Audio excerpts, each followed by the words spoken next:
Peu importe l'épreuve, je te fais confiance et je sais tu agiras. Chers frères et sœurs et amis dans le Seigneur, que la paix et la grâce de Dieu vous soient. Nous bénissons le Seigneur qui nous a donné l'opportunité d'être en sa présence ce matin. Et ce matin, je vous invite à ouvrir vos Bibles avec moi dans 2 Pierre, chapitre 3, les versets 17 et 18. 2 Pierre, chapitre 3, les versets 17 et 18.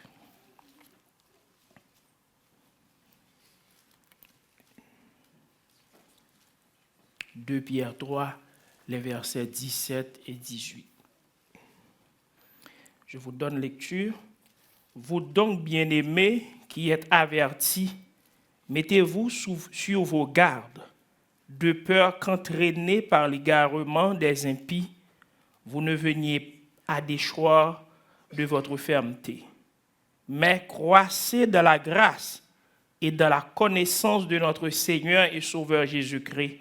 À lui soit la gloire, maintenant et pour l'éternité. Amen. Que Dieu bénisse sa parole. Amen. Ce matin, chers frères et sœurs, nous avons un titre, c'est « Croître selon le désir de Dieu ». Croître selon le désir de Dieu.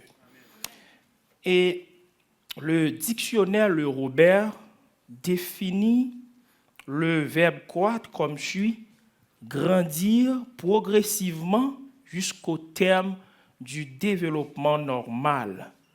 C'est grandir progressivement jusqu'au terme du développement normal. Prenons le cas de nouveau-né. Et que pour qu'on puisse parler de croissance, il faut qu'il y ait au préalable la naissance. Et qu'après la naissance, quels sont les éléments qui favorisent la croissance? Et parmi les plus importants, on peut citer pour un nouveau-né une nutrition adaptée et un environnement sain. Une nutrition. Donc, pour un bon développement de nouveau-né, donc la nutrition est primordiale. Et puis, la nutrition doit s'adapter à chaque étape de sa vie, de 0 à 3 mois, de 3 à 6 mois, de 6 à 9 mois. Donc, on doit de temps à autre faire un petit changement donc, au niveau de sa nutrition pour qu'il connaisse vraiment un bon développement. Et aussi un environnement sain. L'environnement autour de lui.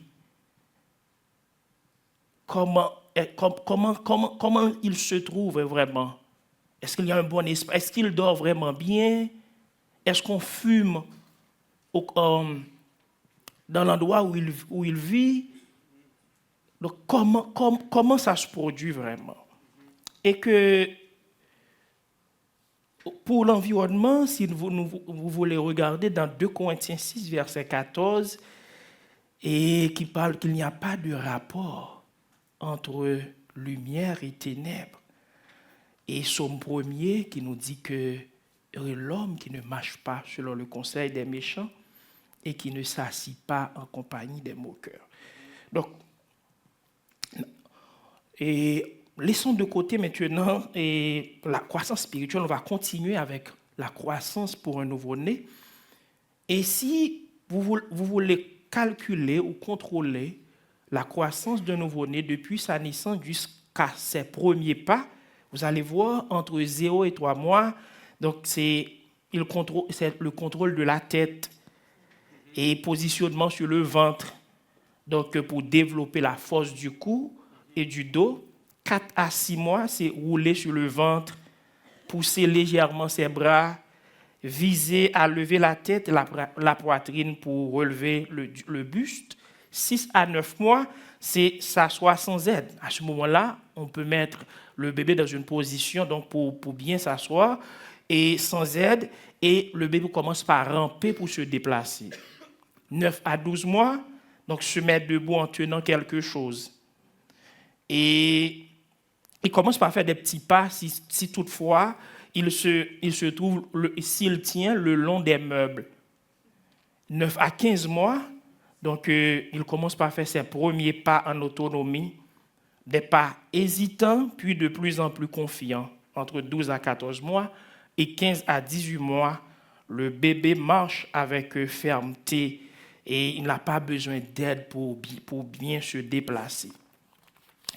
Et que, chers frères et sœurs, que revenons maintenant à nos moutons. N'oubliez pas que je vous ai dit tantôt, pour parler de croissance, il faut qu'il y ait au préalable une naissance. Notre naissance spirituelle, c'est une preuve que nous sommes vivants spirituellement. Et qu'un enfant qui ne se développe pas après sa naissance, ça doit normalement inquiéter ses parents. Pour grandir spirituellement, il faut naître spirituellement.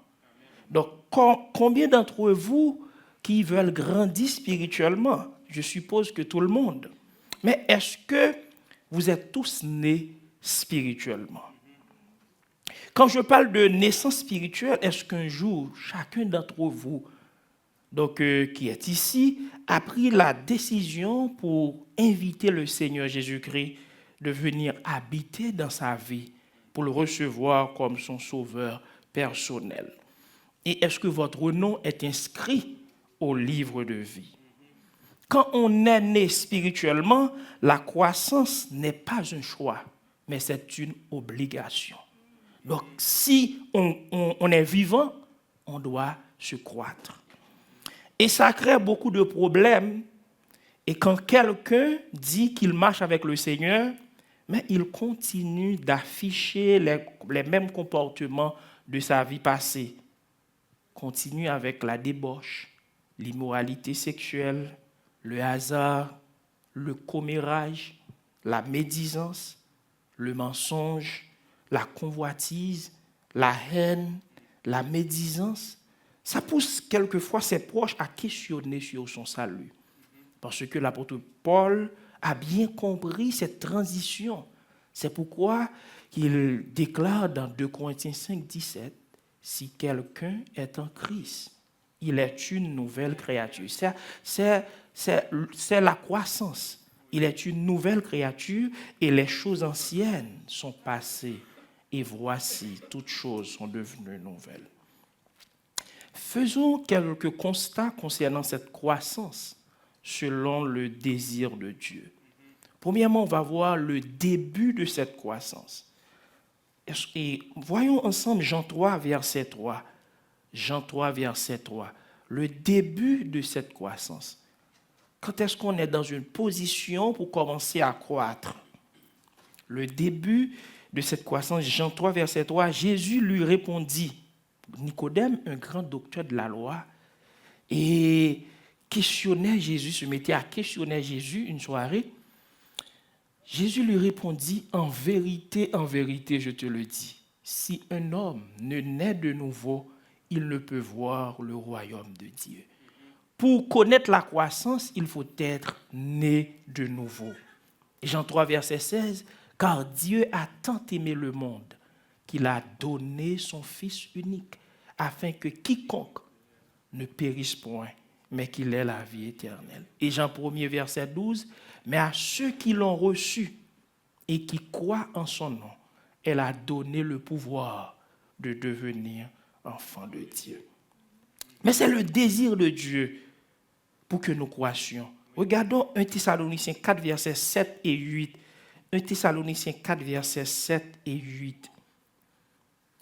1 Thessaloniciens 4, versets 7 et 8.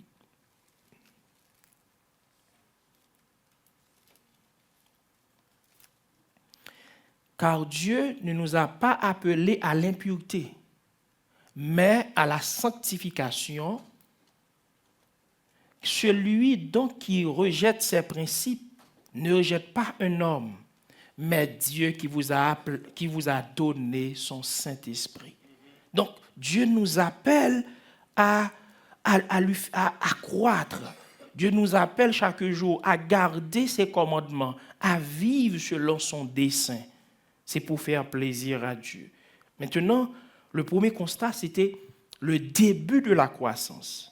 c'est avoir Jésus-Christ comme son sauveur personnel. Maintenant, deuxièmement, c'est le procédé de cette croissance. Le procédé de cette croissance, retournons dans le texte, dans le texte lu, 2 Pierre 3, versets 17 et 18.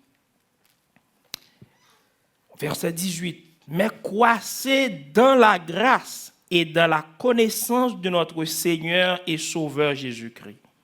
Procéder, c'est croissez dans quoi? Dans la grâce. La grâce d'Éphésiens 2, versets 8 et 9, c'est par la grâce que vous êtes sauvés. Vous sauvez par la grâce, vous devez demeurer dans la grâce et vous irez au ciel avec la grâce. Donc, c'est par la grâce que vous êtes sauvés. Et quel est le rôle de la grâce dans la croissance? La grâce nous aide à rester humbles. Quoi que nous fassions, faites-le pour le Seigneur. Donc, la grâce nous aide à fuir l'orgueil. Donc, je suis le meilleur des chanteurs. Je suis le meilleur des prédicateurs. Je suis le meilleur des chantes. Ça, c'est l'orgueil. La grâce nous aide à rester dans l'humilité. Et procéder, c'est que Dieu, et la grâce aussi nous aide à prendre la maturité en Christ. Si vous voulez regarder Colossiens 2, versets 6 et 7. Colossiens 2, versets 6 et 7. Colossiens 2, versets 6 et 7.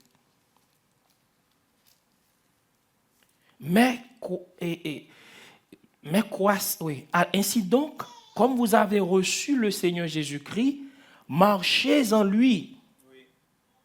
Comme vous avez reçu, on continue, le Seigneur Jésus-Christ, marchez en lui, étant enracinés et fondés en lui et affermis par la foi d'après les instructions qui vous ont été données et abondées en action de grâce. Donc la grâce vous aide à rester en Christ, à enraciner. De même aussi, le psaume premier qui nous dit que, le psaume premier nous donne un bon exemple.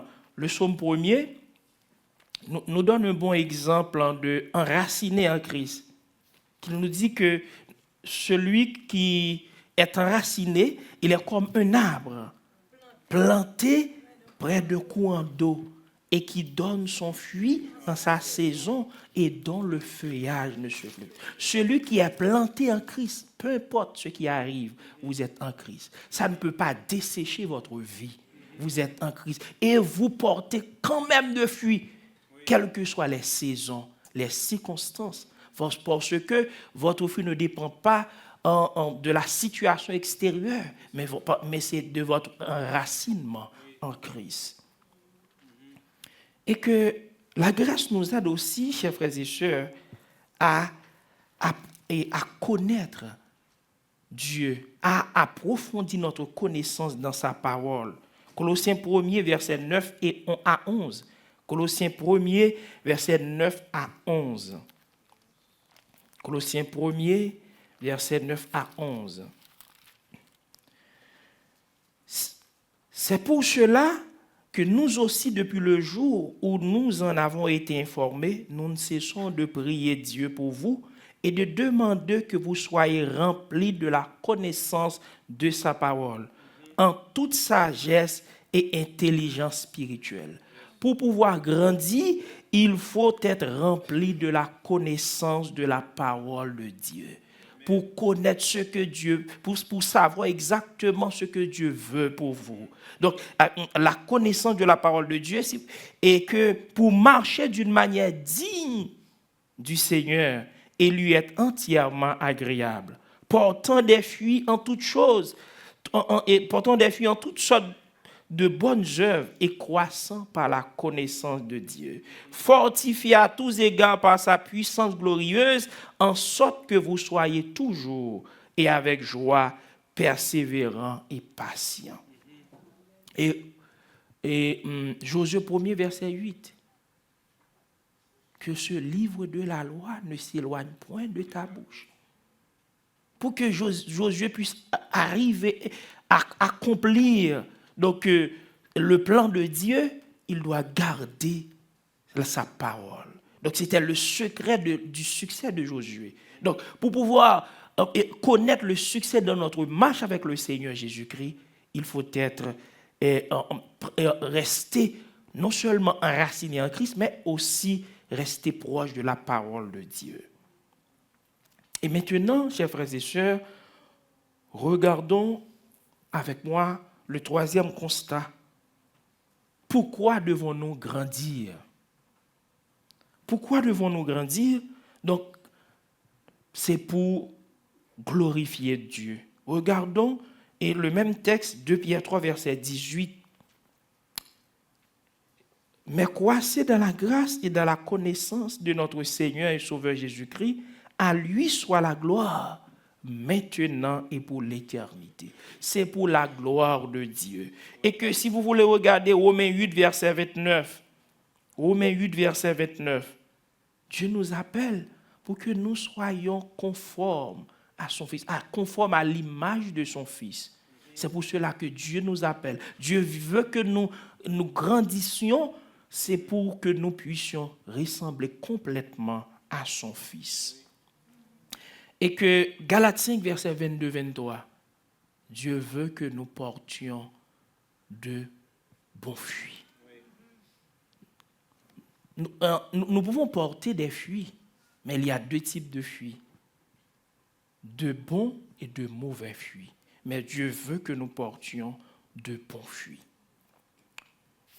Et, chers frères et sœurs, c'est le but de Dieu pour que nous croître selon le plan de Dieu. D'abord, c'est naître de nouveau. Deuxièmement, c'est rester dans la grâce, rester enraciné en Christ, rester dans la parole de Dieu. Et finalement, pourquoi toutes ces choses? C'est pour glorifier Dieu dans votre vie. Est-ce que Dieu se glorifie dans votre vie?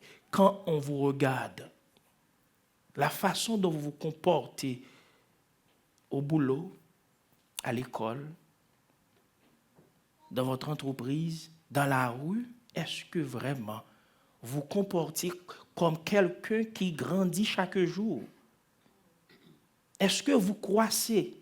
Est-ce que vous n'êtes pas en train de répéter les choses anciennes dans votre vie? Donc faites la différence. Faites la différence. Quelquefois, nous chantons, nous prions, et pourtant nous menons une vie hypocrite avec Dieu.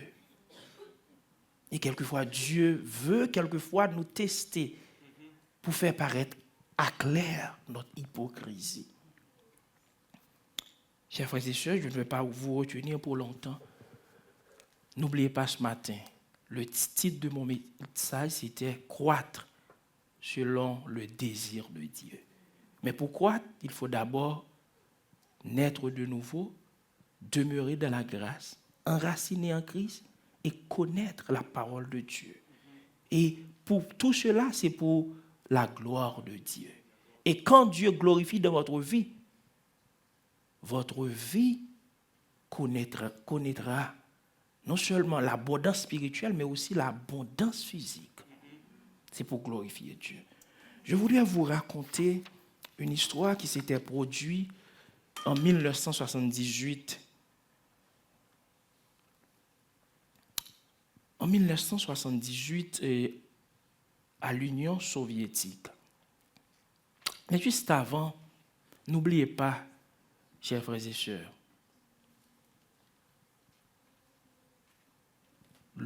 les outils les plus puissants, les plus importants pour pouvoir grandir, c'est la pratique de la parole de Dieu. Amen. Regardez avec moi Jacques 1er, j'allais oublier ça. Jacques 1er, versets 22 à 25. Jacques 1er.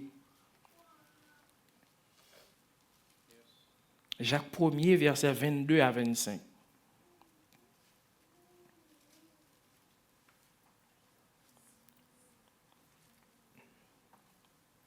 Mettez en pratique la parole et ne vous bornez pas à l'écouter en vous trompant vous-même par de faux raisonnements. Quand vous écoutez la parole, il faut la pratiquer. pour une bonne croissance. Car si quelqu'un écoute la parole et ne la met pas en pratique, il est semblable à un homme qui regarde dans un miroir son visage naturel et après quoi? Et qui, après cette regardée, s'en va et oublie aussitôt quel il était. On continue. Mais celui qui aura plongé les regards de la loi parfaite, la loi de la liberté, et qui aura persévéré, n'étant pas un auditeur oublieux, mais se mettant à l'œuvre, celui-là sera heureux dans son activité. Pour grandir spirituellement, il faut utiliser la parole de Dieu comme un miroir. Comment je me vois ce matin? Est-ce que je suis conforme à la volonté de Dieu? Est-ce que je grandis chaque jour? Sinon, qu'est-ce que je dois faire? Je dois apporter des changements dans ma vie pour être conforme à la volonté de Dieu. Que Dieu vous aide, chers frères et sœurs, à être non des assistants, mais des acteurs de la parole de Dieu. Passer à l'acte et non rester seulement dans des paroles, mais passer à l'acte. Vous pouvez toutefois noter Colossiens 3, verset 16. Colossiens 3, verset 16, est-ce qu'on peut projeter? Colossiens 3, verset 16.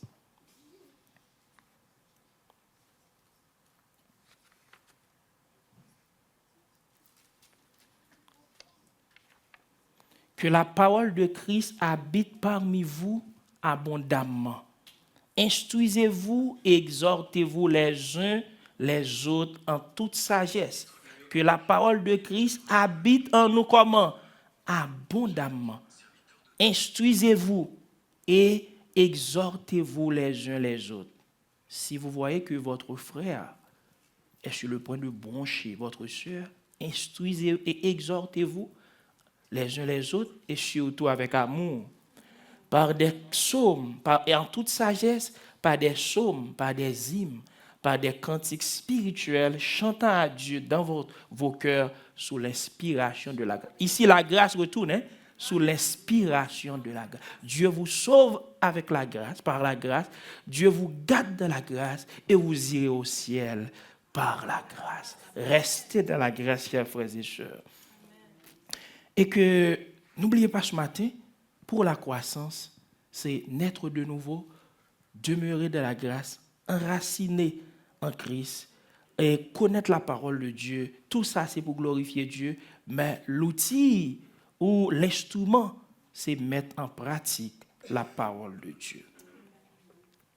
Dans une église clandestine en Union soviétique en 1978, on chantait des chants lorsque des soldats, vous savez, quand on parle de l'Union soviétique, c'était donc un système politique donc, qui était très hostile à la foi. Donc, on était obligé, si on veut confesser sa foi, si on veut se réunir, donc c'était clandestinement. On chantait des chants lorsque des soldats sont entrés avec des fusils d'assaut dans les mains. Le culte a donc été immédiatement interrompu par des soldats de l'armée soviétique qui ont envahi le lieu de la réunion avec sauvagerie. Personne ne savait comment il arrivait à localiser l'église clandestine qui se réunissait à cet endroit. « Que faites-vous ici » s'écria-t-il. « Vous êtes en train d'adorer votre Dieu imaginaire ?» Les membres de l'église furent effrayés en pensant que probablement des soldats armés les attendaient devant la porte pour les emmener en prison. Mais ce qui allait se produire était pire que d'être arrêté. Soudain, le chef du bataillon s'écria « Tous ceux qui sont fidèles à Dieu, restez debout du côté droit de l'église, parce que vous allez être fusillés à cause de votre foi. » C'est vous qui allez décider si vous allez vivre ou mourir. Un test de foi. Les fidèles à votre Dieu vont mourir, mais ceux qui le régneront seront libres. Un test de foi. 5 minutes avant, tous chantaient des louanges à Dieu, mais maintenant c'était une question de vie ou de mort. Beaucoup se sont levés et sont allés vers le côté gauche. Quelques-uns courageusement se sont mis à droite tandis qu'ils faisaient leur dernière prière. Des familles séparées voulaient rester unies, mais certains étaient d'un côté et les autres de l'autre côté. L'un des soldats a dit, « Vous, là, du côté gauche, vous pouvez sortir. » C'est le contentement, parce qu'ils sont échappés de la mort. Ils ont quitté les lieux sans réussir à regarder le visage de leurs frères et parents qui bientôt allaient mourir.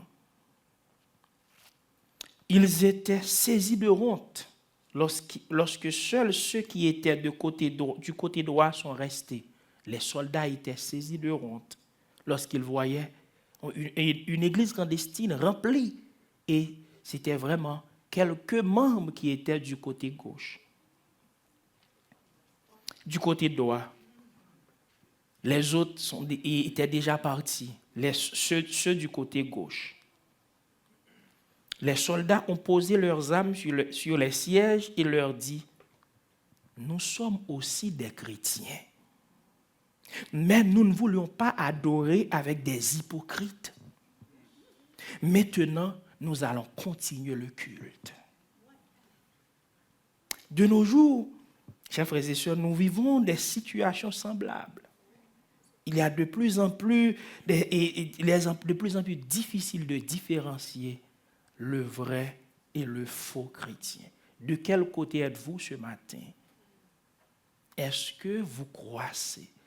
Est-ce que vous allez réussir à un tel test, une telle épreuve?